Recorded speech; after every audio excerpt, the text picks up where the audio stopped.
This is from Scott Sandoval. He writes, I think the Broncos should prioritize, and the offensive line is first. What are your thoughts on the Broncos 2015 draft? Well, it's interesting because That means who should they go after? I haven't is what really he's spent any asking. time thinking about that, but I think that Scott's smart to get ahead of himself there.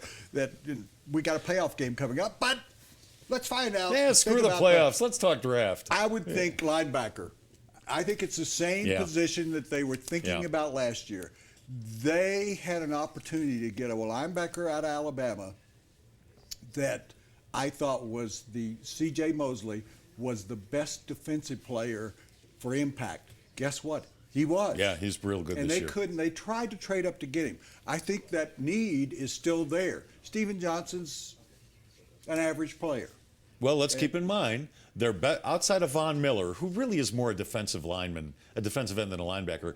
Their two best linebackers are Brandon Marshall and Danny Trevathan, and neither one of them is able to stay healthy.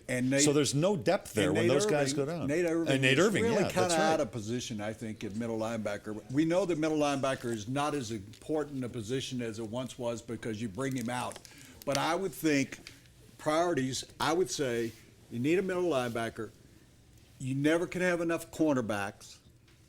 I would think in terms of you probably are going to have to go get a tight end because I don't think Julius Thomas is going to be here next year. I think he's going to take the money and run.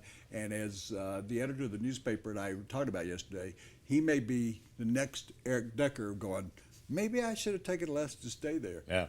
No, less. And I would think that that's really it. I mean, those are the primaries. Right, they'll have 6, 7, 8. They'll have 6, 7, 8 draft picks, so there will probably be an offensive lineman in there. But remember, they took a kid last year, Schofield, who they like a lot still, and you might see him on the offensive. Yeah, they do. I mean, that's why they're keeping him around. He hasn't appeared at all during the year. No, he's been inactive most of the year.